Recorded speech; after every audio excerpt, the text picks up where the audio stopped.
Zoher, oui, c'est la même question avant que nous ne passions à octobre 88, ses tenants, ses aboutissants. Bon, je pense que ça a été largement évoqué, effectivement, c'est que le machiavélisme de ce régime, qui continue jusqu'à ce jour, consiste systématiquement à monter les uns contre les autres, c'est se diviser pour mieux régner. Et donc, vous l'avez évoqué, un certain nombre d'animateurs ont été probablement instrumentalisés. Maintenant, je pense qu'il faut retenir ce qui s'est passé depuis.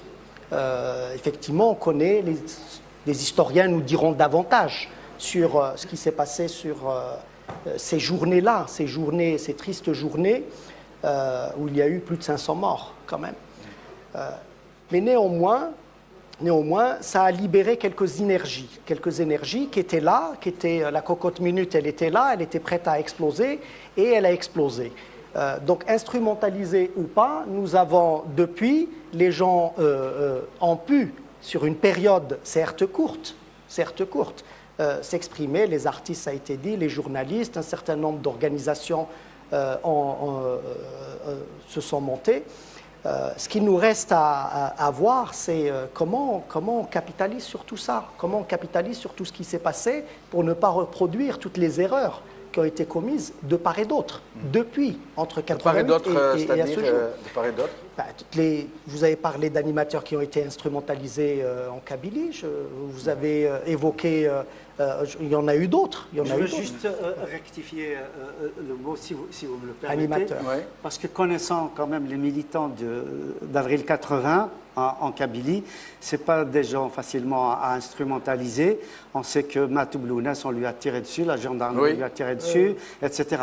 Peut-être intoxiqué, je veux bien croire. Mais instrumentaliser, je crois que c'est le sens qu'il donnait à... Absolument. Je ne pensais pas nécessairement d'ailleurs à cela, évidemment, et tu fais bien de le repréciser. Parce que les Saïd Khalil, les Matou Blounas et compagnie... Évidemment, on peut à ce jour ne pas leur faire ce reproche-là, évidemment. Donc oui, intoxiqué, mais ça c'est les actes, je parlais de machiavélisme, c'est les actes de ce régime, et il continue à le faire.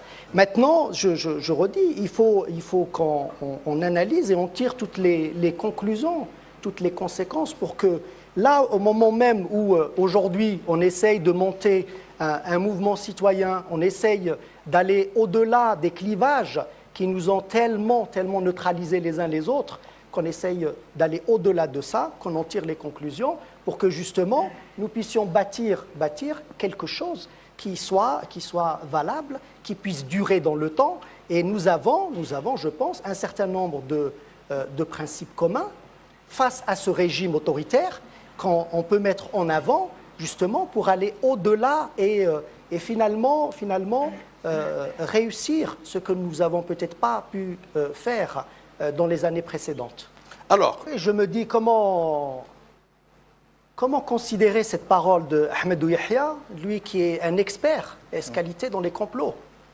Que peut-il nous expliquer, lui qui est le produit de ces complots, lui qui se maintient au pouvoir depuis tant d'années, parce qu'il complote, lui et ses amis, pour se maintenir sur le dos des Algériens. Quel crédit donner à cette parole? Le octobre 88, est-ce que ça a été un vrai mouvement politique, une révolution porteuse de contestation politique? Est-ce que c'était un coup de colère, un ras-le-bol? Est-ce que c'était un complot?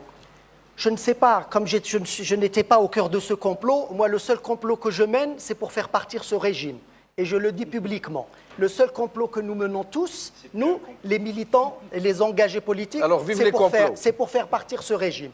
Maintenant, ce octobre 88, je me répète, c'est un complot ou pas.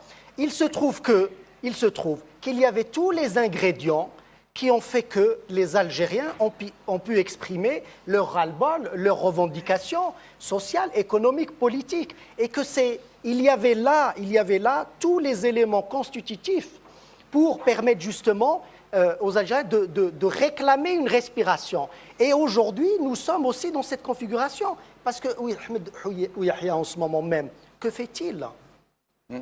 Que fait-il? Est-ce qu'il n'est pas en train de comploter, lui aussi, avec ses amis, pour se maintenir au pouvoir, en laissant un président qui ne peut plus rien faire? N'ont-ils pas usurpé des attributions constitutionnelles qui sont celles d'un président de la République? Que font-ils? Ahmed Yahya, une fois de plus, a raté une occasion de se taire. De toute façon,